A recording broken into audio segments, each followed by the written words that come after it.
दोस्तों, मां तव्हांजी अॼु मुलाक़ात हिकु साहित्यकार अदीब सां कराइण वारी आहियां। साहित्यकार जेको समाज जे सुठे हित जे बारे में सोचे। अहिड़ा ई असांजे सिंधी अदब जा रोशन सितारा साईं ओकेश कुमार खत्री, जिन जी मुलाक़ात संदन ई घर कयूं। मां थोरे में ई हिननि जी वाक़फ़ियत ॾियां त संदन जनम 1952 शिकारपुर सिंध में थियो हो। हिननि खे 1974 में गंबड़ हाई स्कूल में साइंस टीचर जी नौकरी मिली। 4 साल नौकरी करण खां पोइ 1978 में सिंध खे अलविदा करे हिंदुस्तान में आया। साईं ओकेश कुमार खत्रीअ जो मां कंचन मेघाणी गांधीधाम टीवीअ तरफ़ां स्वागत करियां थी।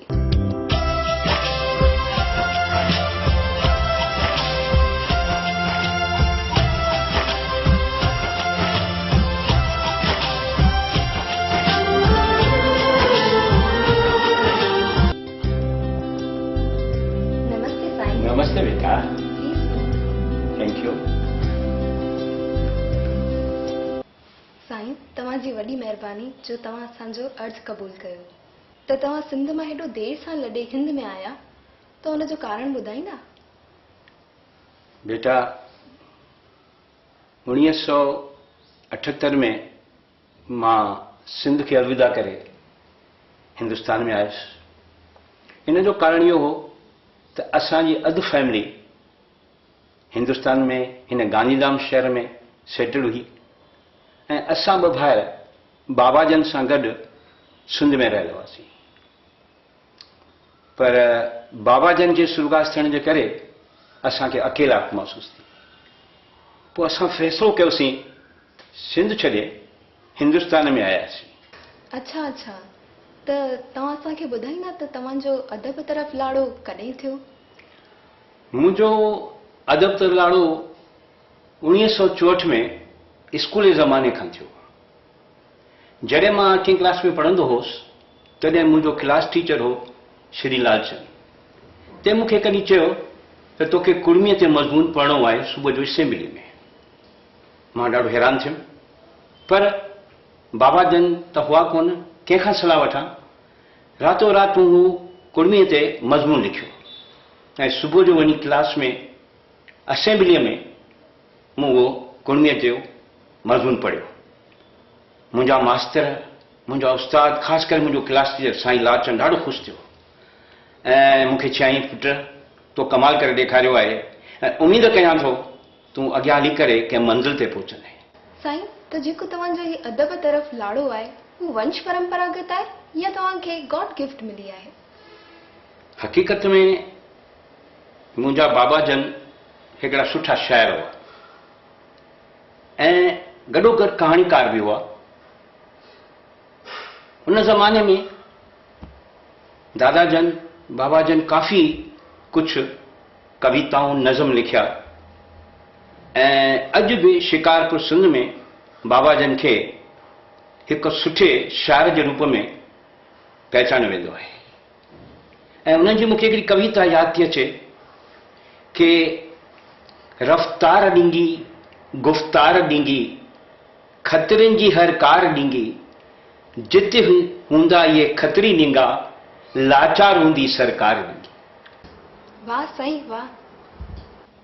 तव्हां कॾहिं पंहिंजी कलम आज़माई शेर शाइरी या नज़्मनि ते कई? हा, असांजे स्कूल में साईं अब्दुल मजीद नाले हिकिड़ो उस्ताद हो जेको असांखे सोशल साइंस पढ़ाईंदो ऐं फ्री पीरियड में पंहिंजा ठहियल टोटका ऐं तुकबंदी कलाम ॿुधाईंदो। मुंहिंजे मन में बि प्रेरणा थींदी त मां बि तुकबंदी कयां ऐं धीरे धीरे मां तुकबंदी करणु चालू कई। जॾहिं मैट्रिक जी फेयरवेल पार्टी थी त मूं साईं अब्दुल मजीद खां इजाज़त वरिती त मां हिकिड़ो कलाम कविता जे रूप में ॻाए करे ॿुधाइणु चाहियां थो, जे तव्हां मूंखे इजाज़त ॾियो त। साईं ॾाढा ख़ुशि थिया, चई वाह वाह, अच ॻाए। ऐं मां उहो कलाम, उहो गीत, उहा कविता, उहो नज़म सभिनी ॿारनि जे साम्हूं पेश कयो। ॾाढी ताड़ियूं वञियूं ऐं सभिनी उन मुंहिंजे गीत खे सारायो। बसि पोइ त कलम लिखणु चालू कयो। कॉलेज मां निकंदड़ सालियानी मैगज़ीन में नंढनि नंढनि कालमनि में मुंहिंजी शाइरी, दुआ, नज़म कविताऊं ऐं कहाणियूं बि अचणु लॻियूं। साईं, त उहा ई कविता असांखे तव्हां जेकॾहिं ॿुधाईंदा त तव्हांजी वॾी महिरबानी थींदी। छो न बेटा, छो न। तुंहिंजा ॾिसी त ज़ुल्फ़ मां प्यार थो करियां, अखियूं ॾिसी त तुंहिंजूं फरियाद थो करियां, एॾो न कर दीवानो मुंहिंजी दिलि आतो फटी, मूंखे छॾे वञणो आ ना वाजिब मिटी, ईंदुसि हलियो मां तो ॾे ॾिसंदुसि तुंहिंजी घिटी। वाह साईं वाह, मज़ो अची वियो। पुराणियूं ॻाल्हियूं तव्हां यादि ॾियारियूं। तव्हां हिन कविता में ख़याली महबूब जे ज़ुल्फ़नि ऐं अखियुनि जो सुहिणे नमूने चित्र चिटियो आहे। ॼण अहिड़ो थो लॻे त तव्हांजे दिलि खे बि कंहिं घायल कयो आहे। शायर जॾहिं बि का सूअ ॾिसंदो आहे जेका भॻवान हुनखे ॾिनी आहे त शायर हुनजी तारीफ़ करण खां सवाइ न रहंदो आहे, छाकाणि त तारीफ़ बि हिकु इबादत आहे। सिंध त संतनि ऐं दरवेशनि जो मुल्क रहियो आहे, त छा उन्हनि संतनि ऐं दरवेशनि जो तव्हांजे जीवन ते को असरु पियो? सिंध जे मिटीअ जी महक ऐं सिंधो नदीअ जो पाणी माखीअ खां बि मिठो, हवा में उन्हनि सिंध जे संतनि जी ख़ुशबू मुंहिंजे जीवन जे मथां काफ़ी असर। मुंहिंजा माउ पीउ धार्मिक ख़्यालतनि जा हुआ। जॾहिं मां 8वीं क्लास पढ़ंदो हुउसि त असां ॿिन्ही भाइरनि खे समादा आश्रम शिकारपुर में असांखे उते मोकिलियो। असांखे जीअं स्कूल मां छुटी मिलंदी हुई बपोर जो त असां सिधो समादा आश्रम में ईंदासीं, भंडारे जी शेवा करे, पाण कुणको खाई, वरी किताब खोले साईं जन जे अॻियां पढ़ंदासीं। साईं उन वक़्त जा महंत हुआ उतां जा, शिव भजन समादा आश्रम। हू असांखे होमवर्क कराईंदा हुआ, काई बि पढ़ाईअ में कठिनाई हूंदी त उहो असांखे सॉल्व कराईंदा।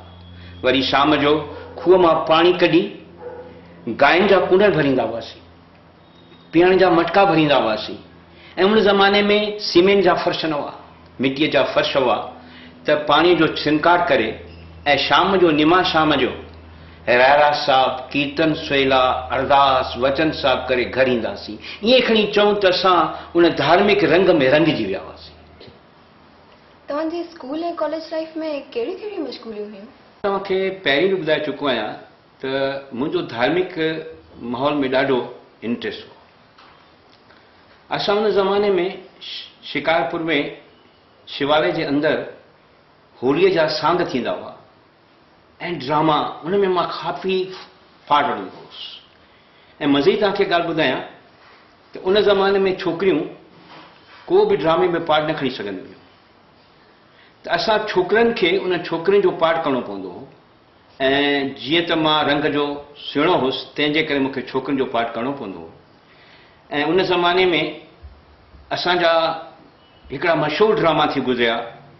हिकिड़ो मूंखे यादि आहे, सुहिणी धरती, ऐं मज़ाक़ी नाटक हो पेके हली वेंदी सां। अहिड़नि काफ़ी ड्रामनि में कॉलेज जे अंदरि बि मूं काफ़ी भेरो वरितो। कटे सटे कयां त मूंखे ड्रामनि में पार्ट वठणु सुठो ऐं आनंद भरियो मज़ो ईंदो हो। साईं, तव्हां शाइरी खां अलावा बि कंहिं ते कलम आज़माई कई आहे? हा, मूं कहाणियूं लिखियूं। 2010 में मूं पहिरीं कहाणी लिखी काको सिरूमल, जेका छोली मैगज़ीन में छपजी। ऐं उन कहाणीअ सभिनि जी सिंध जी सिक लाइ छॾी, छाकाणि मुंहिंजी कहाणी सिंध जी हक़ीक़ी कहाणी हुई। ऐं काफ़ी मूंखे इन कहाणीअ ते दाद मिलियो ऐं काफ़ी सारायो वियो। हिन खां सवाइ अदबी चमन में बि 2012 खां मुंहिंजूं कहाणियूं अचणु चालू थियूं।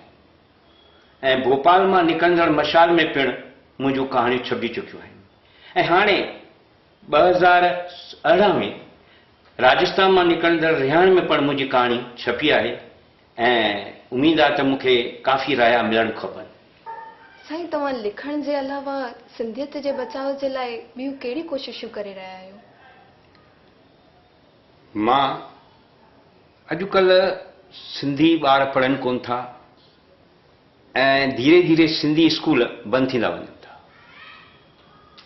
इन जे लाइ ॿारनि में चाह पैदा करण जे लाइ NCPCL जे माली सहायता सां सिंधी सदा ॿार चैरिटेबल ट्रस्ट जे सहयोग सां असीं क्लासिस हलाए रहिया आहियूं त जीअं सिंधी ॿार घटि में घटि सिंधी पढ़ी सघनि, लिखी सघनि ऐं ॻाल्हाए सघनि।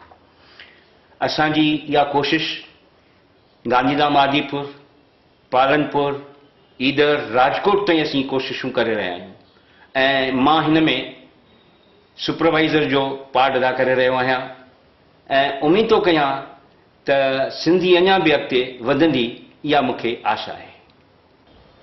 साईं, तव्हांजा के किताब शाही थिया आहिनि? हा, ख़ासि करे मुंहिंजे दोस्त मुरली गोविंदाणीअ मूंखे काफ़ी ज़ोर भरियो त तव्हां एतिरो कहाणियुनि जो संग्रह कयो आहे, तव्हां हिकिड़ो किताबु छपायो। सो उन्हनि जे सलाह सां मूं 2017 में हिकु किताबु जंहिंमें 11 कहाणियूं छपिजो ऐं उनजो उनवान आहे कख हेठां लख, ऐं उन किताब खे काफ़ी कुझु साराहियो वियो। साईं, तव्हां हेॾियूं कहाणियूं लिखियूं आहिनि त तव्हांखे किन अदीबनि जा राया बि आया हूंदा? हा, बिल्कुलु आहिनि। सभ खां पहिरियां ई श्याम सचंदाणीअ हिंदवासी अख़बार में कख हेठां लख जे हिन किताब ते काफ़ी तबसरो कयो आहे। उन खां पोइ हंस शोलाराम हिंदवासी अख़बार में हिन कख हेठां लख जे किताब ते काफ़ी कुझु पंहिंजा राया ॾिना आहिनि ऐं कुझु तजवीज़ूं बि न ॾिनियूं आहिनि। ऐं अजमेर मां ईश्वर सिंह बेदीअ पिणु सुहिणे नमूने हिन किताब जे कहाणियुनि ते छंड छाण करे पंहिंजा राया ॾिना आहिनि। इन खां अलावा दादा लक्ष्मी खिलाणी, माज़ी डायरेक्टर सिंधाला जी, पिणु मुंहिंजे हिन किताब ते अदबी बैठक में रिव्यू पेश कयो ऐं हुन काफ़ी साराह कई लिखणीअ जी, सिंधी ॿोलीअ जी, पहाकनि जी, ऐं सभिनी कहाणियुनि मां हुनखे यास्मीन कहाणी तमामु सुठी वणी, जंहिंखे ख़ूब साराहियो। साईं, तव्हांजी हिन मशहूरु किताब कख हेठां लख ते कोई इनाम हासिल करण जी इच्छा रखो था? न, मूंखे इनाम जी का इच्छा न आहे। मुंहिंजो इनाम इहो ई आहे जेकॾहिं अदीब ऐं सिंधी ॿोलीअ जा पाठक ही किताब जूं कहाणियूं पढ़नि ऐं पंहिंजा राया पेश कनि त मुंहिंजे लाइ इन खां वॾो इनाम ॿियो कोई कोन्हे। साईं, तव्हां घणा साल मास्तरी कई ऐं कॾहिं प्रिंसिपल थिया ऐं कॾहिं रिटायर थिया? मूं 22 साल डॉक्टर CGI स्कूल में साइंस टीचर तरीक़े नौकरी कई ऐं 4 साल पाकिस्तान में मुंहिंजी मास्तरी कयल आहे। 2005 में मां प्रिंसिपल थियुसि डॉक्टर CGI स्कूल में ई ऐं 2010 में बि मूं रिटायरमेंट वरिती। साईं, रिटायर थियण खां पोइ तव्हां कहिड़ी मश्गूलियुनि में जुड़िया रहिया? रिटायर थियण खां पोइ मुंहिंजो इहो ई उद्देश्य आहे त मां कीअं बि ॿारनि खे घणे में घणी सिंधी सेखारियां। इन जे करे NCPCL जे साए हेठि जेको सदाबहार चैरिटेबल ट्रस्ट हलाए रहिया आहिनि, उन सां कुले में मिलाए मां कमु करे रहियो आहियां त जीअं घणे में घणा ॿार विहारे असां उन्हनि खे सिंधी सेखारे सघूं। मां ॾिसंदी आहियां त तव्हां सिंधी TV चैनल ते सिंधी सेखारींदा नज़र ईंदा आहियो। तव्हांजो इहो सिलसिलो अञा बि जारी आहे? न, सिंधी कच्छी चैनल जेके काफ़ी समय खां बंदि थी चुको आहे, पर जेको तव्हां प्रोग्राम ॾिसंदा आहियो उहो अॻे में ई रिकॉर्डेड प्रोग्राम आहे। अच्छा अच्छा, मूं ॿुधो आहे तव्हांखे नाटक करण जो बि शौक़ु आहे? हा, बचपन जो शौक़ु आहे। सिंध में त मूं काफ़ी नाटक कया। 1975 में मुंहिंजो लास्ट ऐं आख़िरी नाटक हो सुहिणी धरती। हिंदुस्तान में अचण खां पोइ मुंहिंजो इहो सिलसिलो टुटी पियो, पर हा, इहो सिलसिलो मुंहिंजो वरी असांजे महबूब दोस्त रोशन गोपलाणीअ मूंखे चयो त साईं, मां तव्हांजे लाइ हिकिड़ी थीम ठाही आहे नाटक लाइ। मूं चयो मूं हाणे नाटक छा कंदुसि? चई न साईं, तव्हांखे नाटक करणो पवंदो। ऐं रोशन गोपलाणीअ क्लेम नाटक ते महिनत कई ऐं हुन मूंखे ऑफर ॾिनी जेको असां नाटक पेश कयोसीं। मज़े जी इहा ॻाल्हि आहे त माण्हुनि जे फरमाइश ते सिंधी सदाबहार charitable trust claim DVD picture ठाही ऐं तव्हांखे ॿुधी अजब लॻंदो त हिन DVD जूं 1000 खां मथे कैसेटियूं असांजूं सेल थियूं आहिनि। इन खां सवाइ बि तव्हां हिन खेत्र में ॿियो बि कोई कमु कयो हूंदव? हा, इन खां सवाइ मूं ॿियनि DVD में कमु कयो, मूंखे बचायो ऐं ख़िलाफ़। ऐं इन खां सवाइ मूं हिंदी DVD पिक्चर में कमु कयो जंहिंजो हुयो शहीद नथूराम गोडसे, जंहिंमें गांधी जी जो रोल मूं कयो आहे। ऐं मां तव्हांखे चवंदुमि त इहा पिक्चर ज़रूरु ॾिसो, बिल्कुलु गांधी जी जो मेकअप कयो वियो आहे मूंखे। वाह साईं वाह, तव्हां हेॾो कमु करे रहिया आहियो त तव्हां असांजी नई पीढ़ीअ लाइ कोई संदेश ॾियणु चाहींदा? ज़रूरु। नई पीढ़ी जेका पाण खे सिंधी ॻाल्हाइण में, सिंधी चवाइण में